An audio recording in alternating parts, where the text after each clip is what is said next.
থেকে যতই পালাও মরণ তোমায় লইবে ঘিরি, যদিও সুদূর আকাশ পানে পালাও সেথা লাগিয়ে সিঁড়ি। বলগল উলা বিকামালিহি কশফাদ দুজা বিজামালিহি حسنت جميع خصاله صلوا عليه وآله محبت الشتى لا إله جر لا إله إلا الله لا إله إلا الله لا إله إلا الله لا إله إلا الله لا إله إلا الله لا إله إلا الله তুমি দিন থাকিতে বন্ধ বেলা, কাজে লাগবে মরণ বেলা। অন্ধকারই গহীন ঘরে থাকিতে হবে একেলা। লা ইলাহা ইল্লাল্লাহ لا إله إلا الله لا إله إلا الله لا إله إلا الله উমাইয়া বলে বিল্লাল রে আহাদ বলা সাইরা দে। বিল্লাল বলে মোরে যাব তবু ছাড়ব না ইল্লাল্লাহ লা ইলাহা ইল্লাল্লাহ লা ইলাহা ইল্লাল্লাহ লা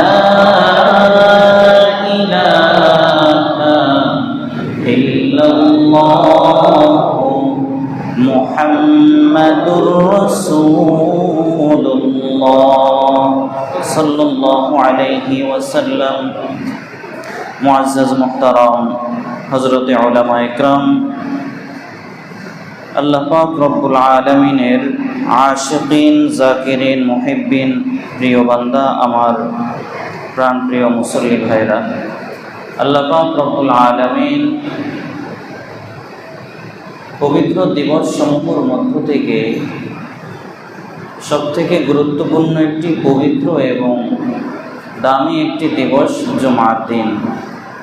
এই দিবসকে কেন্দ্র করে আমরা সকলে মসজিদে আসলাম। আসার মতো তৌফিক দিলেন আল্লাহ তাআলা, বসার মতো সুযোগ করে দিলেন আল্লাহ পাক রব্বুল আলামিন, শারীরিক সুস্থতা দান করলেন। এই জন্য আমরা সকলেই অন্তরের অন্তরস্থল থেকে পড়ি আলহামদুলিল্লাহ। জিলহজ মাস সামনে, জিলকদ মাসের আজকে 29 তারিখ। হজের মৌসুম অনেক আগের থেকে শুরু হয়েছে।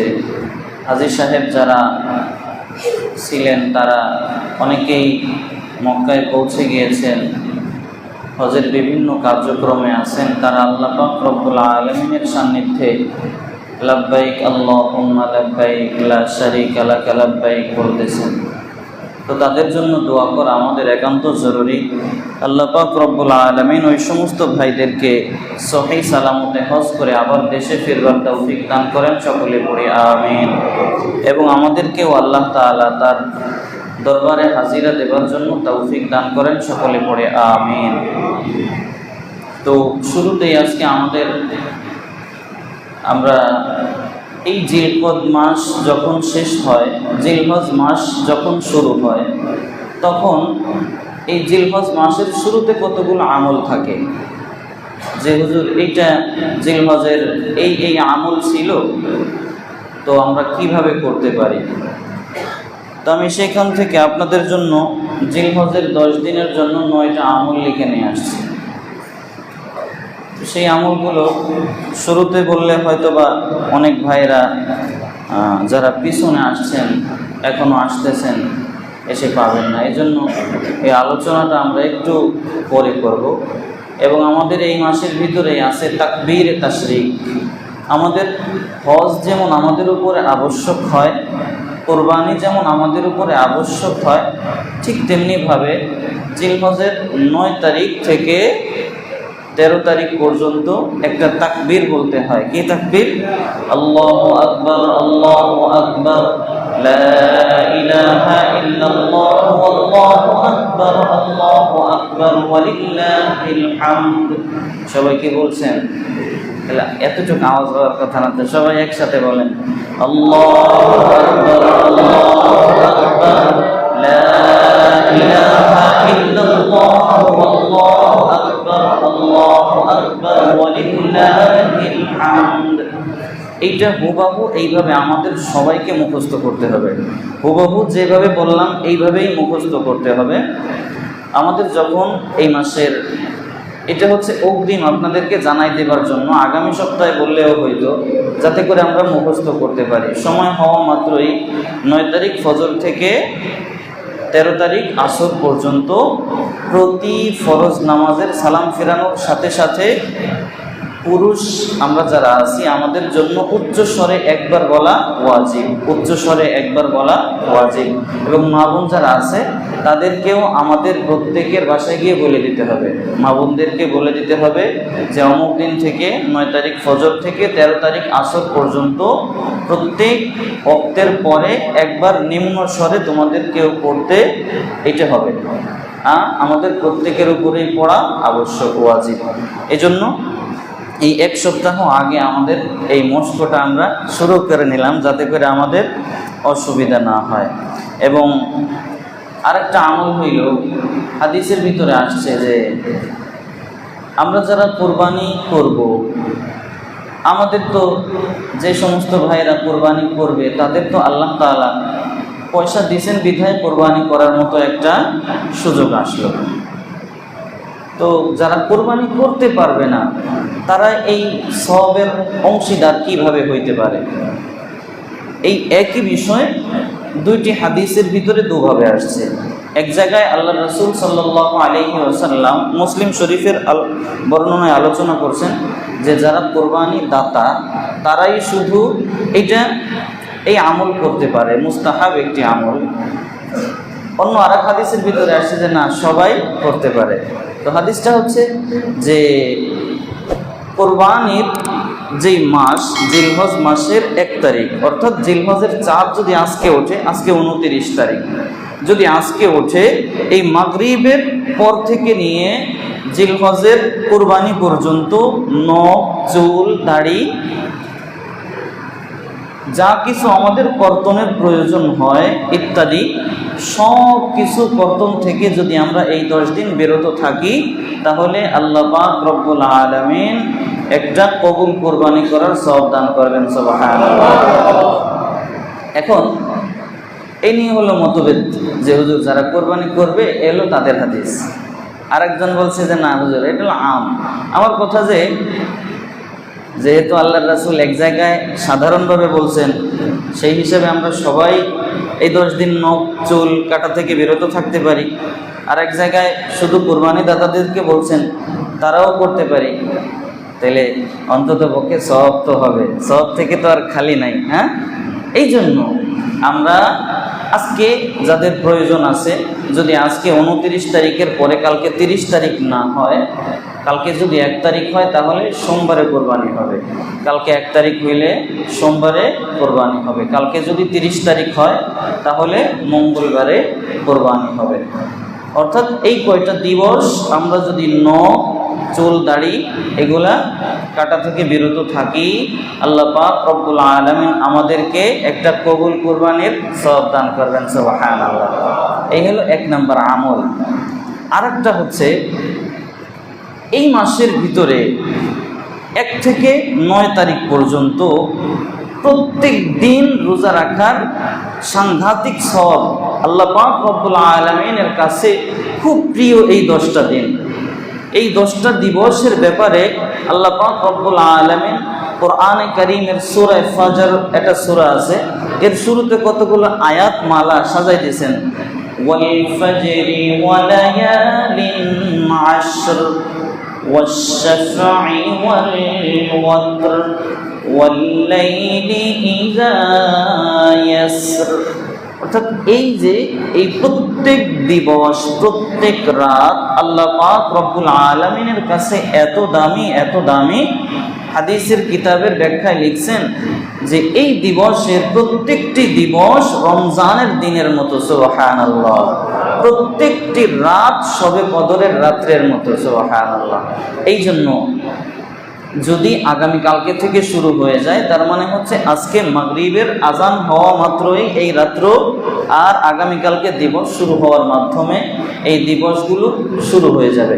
এই জন্য আমরা আমল করবার জন্য আজকের থেকেই আমরা কি করব, মাজায় গামছা বেঁধে, আল্লাহ রাসূলের একটা হাদিস যে যখন রমজান আসে তোমরা কোমরকে শক্ত করো, কোমরকে শক্ত করো। হাদিসের ভাষ্য, গামছা আকারের সৌদি আরবের মানুষরা মাজারে টাইট দেওয়ার জন্য যেটা পরে ওইটা, কিন্তু আমরা বাংলায় বলি গামছা।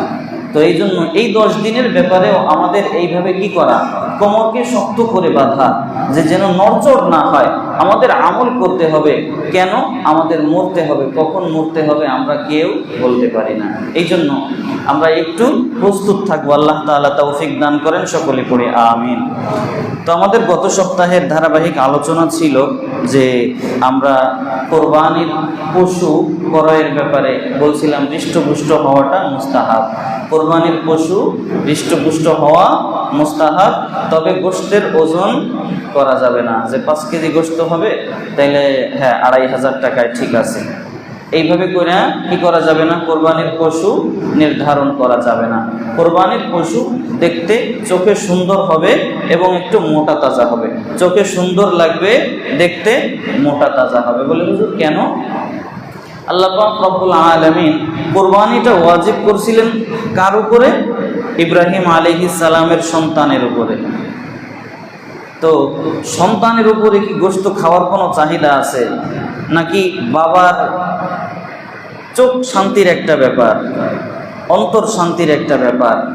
এই জন্য দেখবেন যারা পশু প্রতিপালন করার পরে জবাই করে, এদের কোরবানিটা খুব কষ্টের হয়, এদের কোরবানিটা খুব কষ্টের হয়। আমি দেখছি মুন্সিগঞ্জে ছিলাম, তো ওইখানে এক ভাই তার নিজের পশু নিজে কোরবানি করবার জন্য প্রস্তুত করছেন।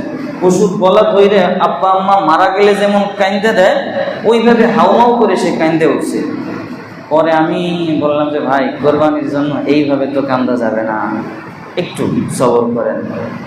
তো পশুটা খোলা, পশু দৌড় দিয়ে চলে যাচ্ছে না, পশু কিন্তু চাইলে দৌড়ে চলে যাইতে পারে। তো এই যে একটা অন্তরের টান, এই অন্তরের টানের নাম হইল কোরবানি, অন্তরের টানের নাম হইল কোরবানি। এই জন্য এই কোরবানি করার কতগুলো বিধান আল্লাহ পাক রব্বুল আলামিন বলছেন 4 প্রকারের পশু দিয়ে কোরবানি হয় না। কয় প্রকার? 4 প্রকার। যদিও সেই পশুগুলা উট, গরু, মহিষ, ভেড়া, দুম্বা, ছাগল এর ভিতরেই হয়, এরপরেও কি হয় না? কোরবানি হয় না। আল্লাহ পাক রব্বুল আলামিন বলেন, মা জাআলাল্লাহু মিন বাহিরাতিন ওয়ালা সাইবাতিন ওয়ালা ওয়াসিলাতিন ওয়ালা হামিন ওয়ালাকিন্নাল্লাযীনা কাফারু ইফতারুনা আলাল্লাহিল কাযিব وأكثرهم لا يعقلون ما جعل الله মিন বাহিরা নামক জন্তু দিয়ে কোরবানি আল্লাহ পাক রব্বুল আলামিন গ্রহণ করেন না, ওয়ালা সাইবা ওয়াসিলা নামক জন্তু, ওয়ালা হাম প্রকারের বস্তু। বলে হুজুর এইগুলা আবার কি, নতুন নতুন নাম শুনলাম। তো এইগুলা হচ্ছে যেমন আমাদের এদিকে আল্লাহর নামে যে পশুগুলা ছেড়ে দেওয়া হয়, কেউ ধরে না, এরকম আছে না? এখন খুব কম দেখা যায়। আল্লাহর নামে গরু খাসি ছাইড়ে দেয়, এরকম দেখছেন আপনারা? আল্লাহর নামে যেগুলো ছাইড়ে দেয় মান্নত কইরা যে এরে ধরা যাবে না, এরে ছোঁয়া যাবে না, যদি কেউ ধরে ওর কপাল পড়ে যাবে। তো এই যে একটা প্রসেসিং, তো ঠিক ওই আরবদের ওই সময়ের একটা রীতিনীতি ছিল যে একটা উট এরকম হবে, ওর দুধ প্রতিমার জন্য বিসর্জন দেওয়া হবে।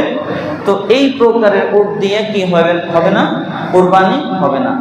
অর্থাৎ যেই পশুগুলোর সাথে প্রতিমার সম্পর্ক হয়, যেই পশুগুলোর সাথে প্রতিমার সম্পর্ক হয়, যেই পশুগুলা দিয়া প্রতিমা দ্বারা কি করা হয়, প্রতিমার মতো পূজা অর্জন করা হয়, সেই পশু দিয়ে কি হয় না, কোরবানি হয় না। এই চার প্রকারই এই প্রতিমাগুলোর সাথে সম্পৃক্ত। আলহামদুলিল্লাহ আমাদের দেশে এমন পাওয়া যায় না। এই জন্য এরপরেও একটু চিন্তা ফিকির করে কেনা পশু, যে পশুর মালিককে যদি চেনা যায় যে মুসলমান কিনা, কোন ফার্মের গরু, তাহলে কিন্তু অনেক সহজ হয়।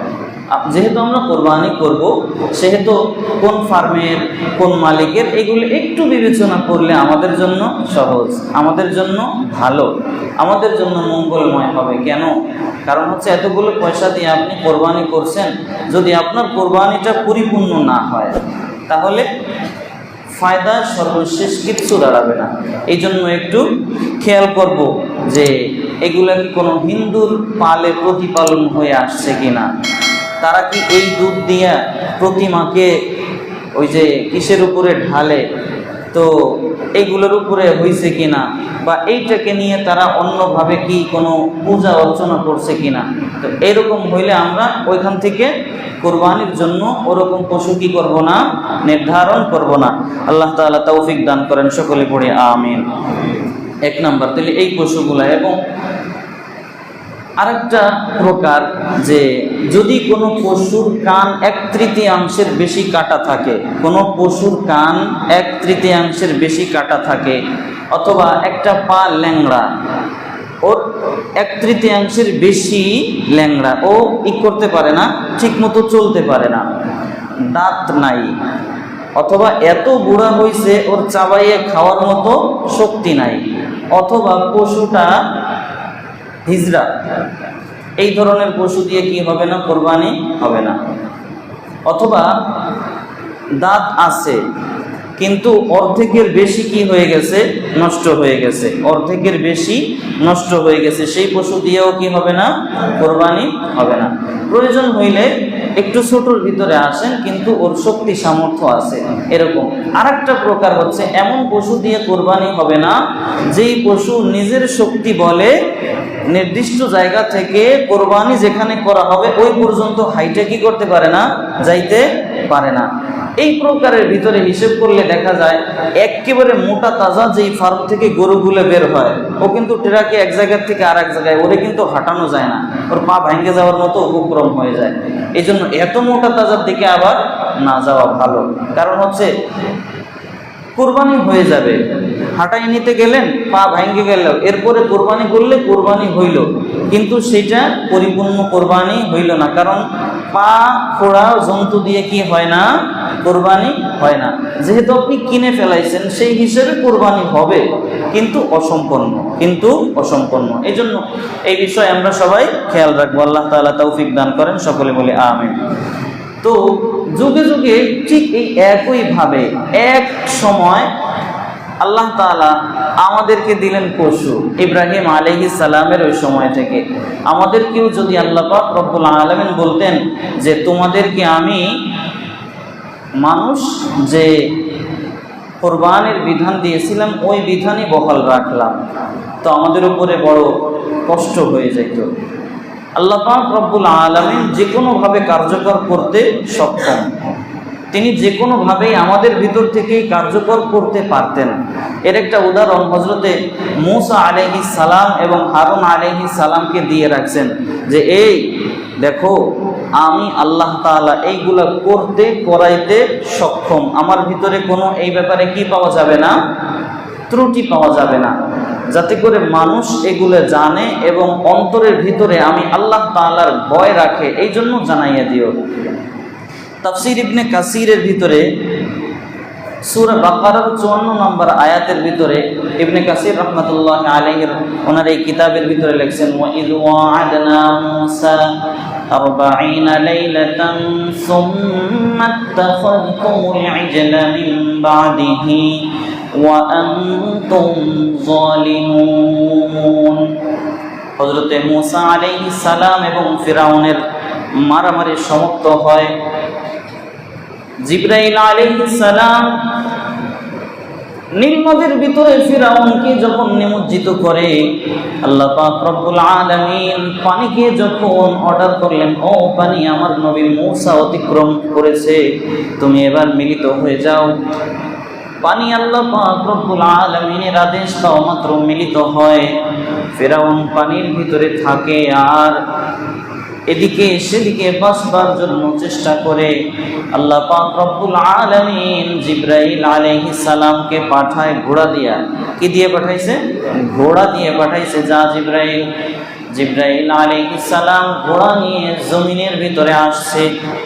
আসার পরে ফিরাউন তখন চিন্তা করলো, শেষবারের মতো এই পানির ভিতরে শুনবার মতো কেউ নাই, দেখবার মতো কেউ নাই, মূসার মালিক আল্লাহরে একটা ডাক দিয়ে দেখি বাঁচায় কিনা।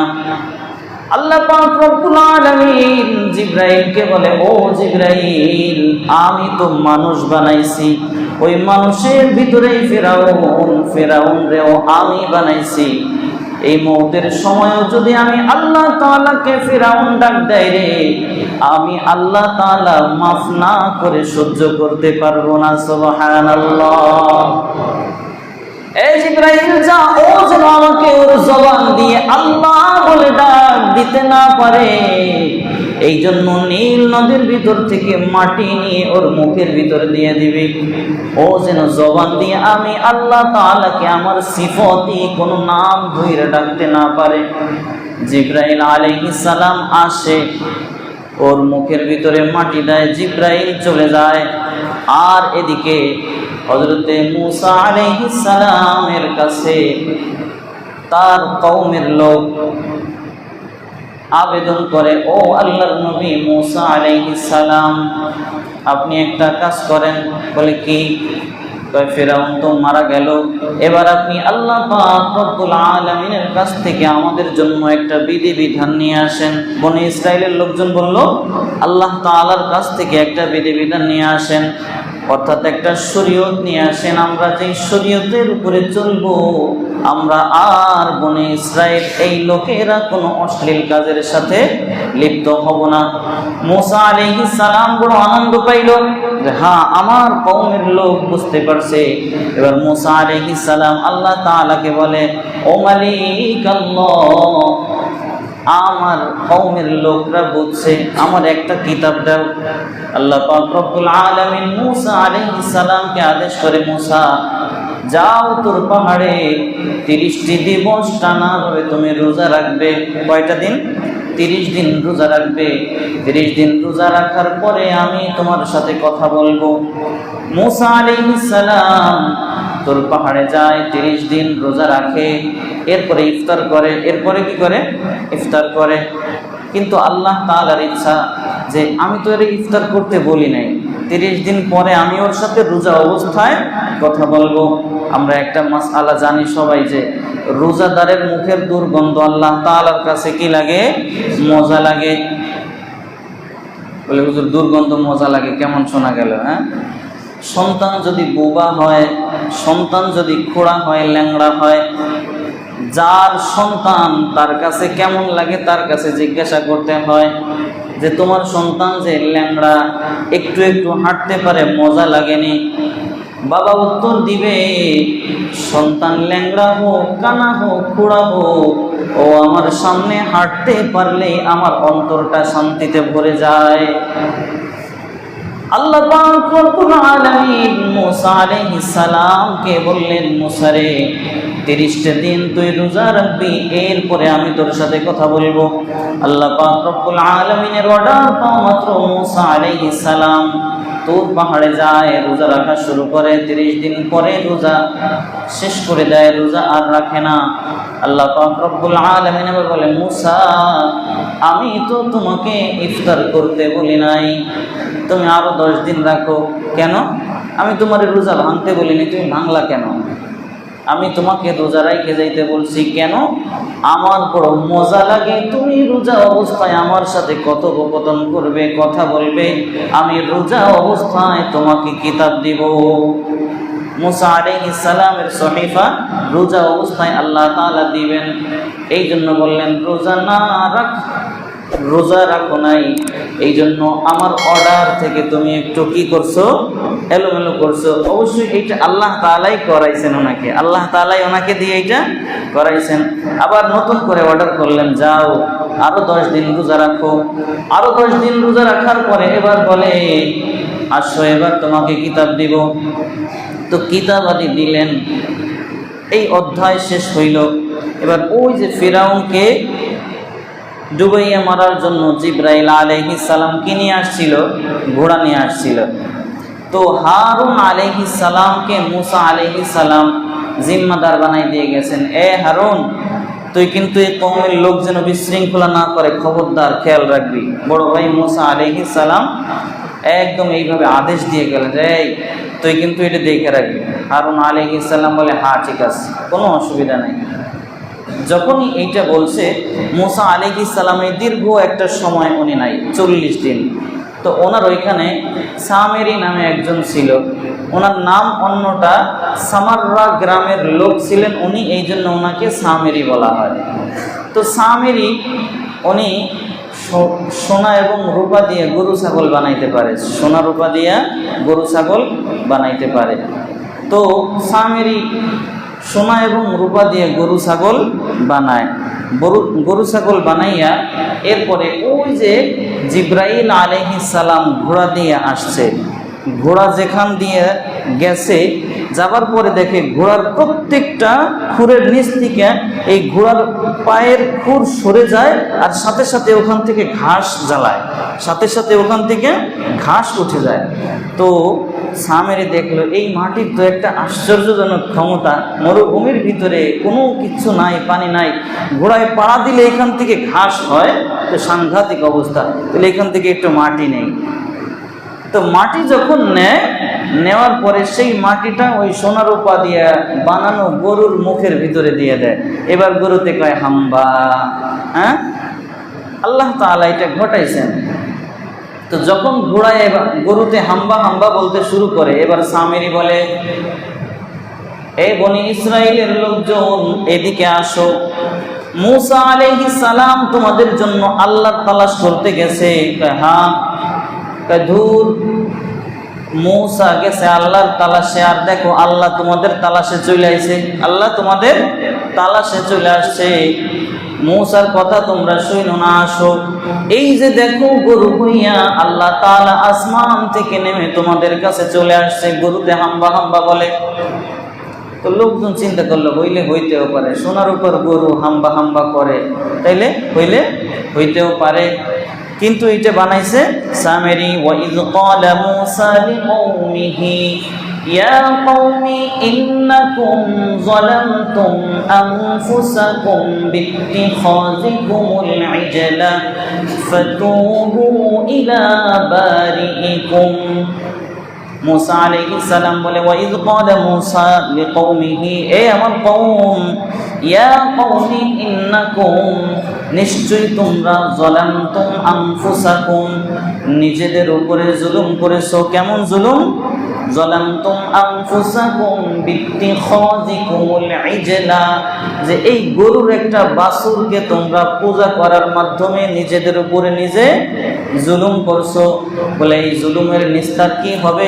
এই জুলুম করার জন্য তোমাদের শাস্তি আল্লাহ পাক রব্বুল আলামিন নির্ধারণ করে দিয়েছেন।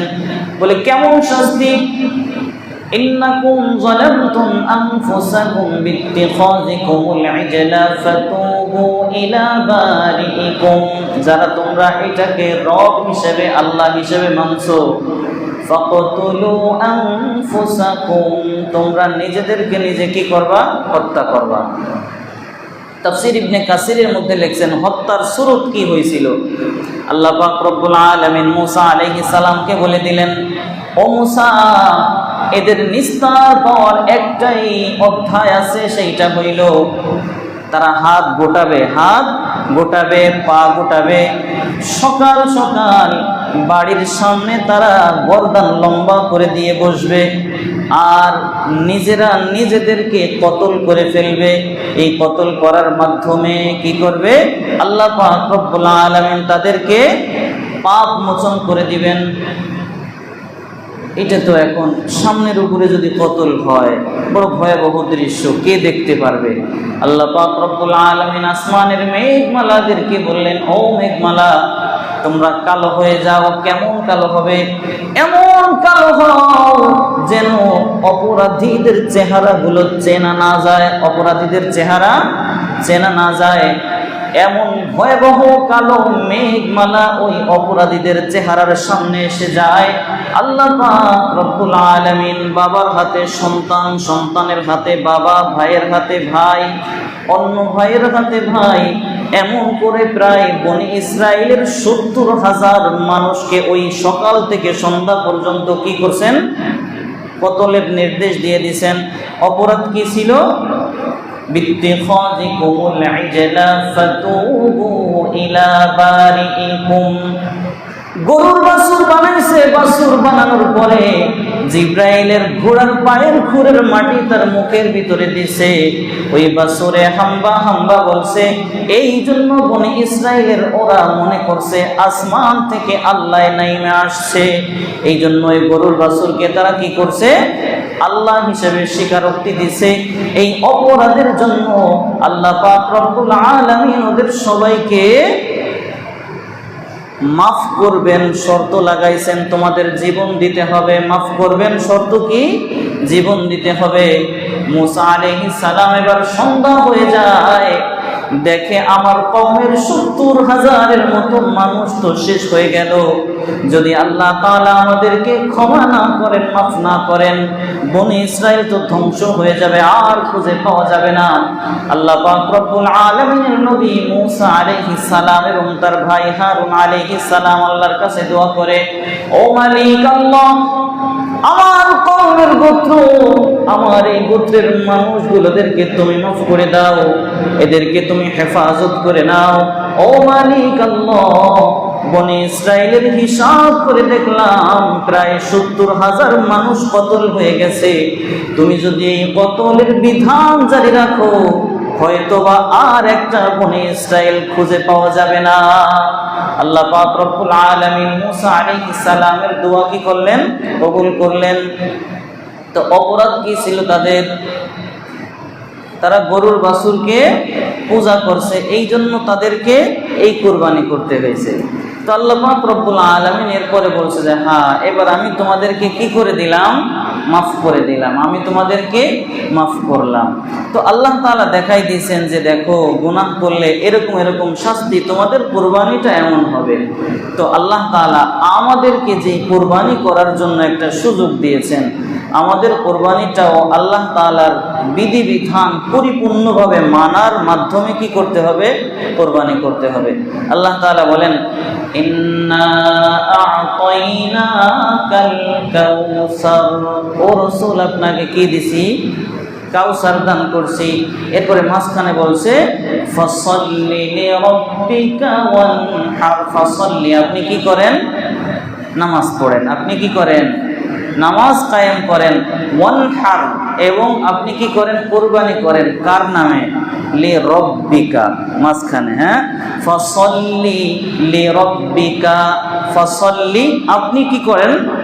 নামাজ কায়েম করেন লিরব্বিকা, আপনার প্রতিপালকের জন্য, লিরব্বিকা, আপনার প্রতিপালকের জন্য, ওয়ানহার, এবং আপনি কোরবানি করেন আপনার প্রতিপালকের জন্য। এই জন্য আমরা যারা পশু ক্রয় করব, আমরা 7 ভাগ যদি হয়ে থাকে, এই 7টা ভাগের ভিতরে কারো যদি একটা পয়সা হারাম থাকে, 7 জনের কোরবানি কি হবে না? কবুল হবে না। 7 ভাগে যারা কোরবানি দিব, যদি কারো পয়সায় 1 টাকা ভেজাল থাকে, তাহলে 7 জনের কোরবানির কোনো মূল্য থাকবে না। এই জন্য কোরবানির শরিক আমরা কি করব, যারা পরস্পরে আমরা কোরবানি করব মিলিত হইয়া, যে তুমি 3 ভাগ আমি 3 ভাগ নিয়ে আসো কোরবানি দেই, এই ভাইয়েরা একটু হুঁশিয়ার হয়ে আমরা কি করব, কোরবানি করব। জিলহজ মাসের প্রথম 10 দিনের আমল ঘোষণা করছিলাম যে 1 নাম্বার হচ্ছে তাওবা করা। 1 নাম্বার হচ্ছে এই মাসের শুরুতে কি করা ভাই? তাওবা করা। ইয়া আইয়ুহাল্লাযীনা আমানু তুবু ইলাল্লাহি তাওবাতান নাসুহা,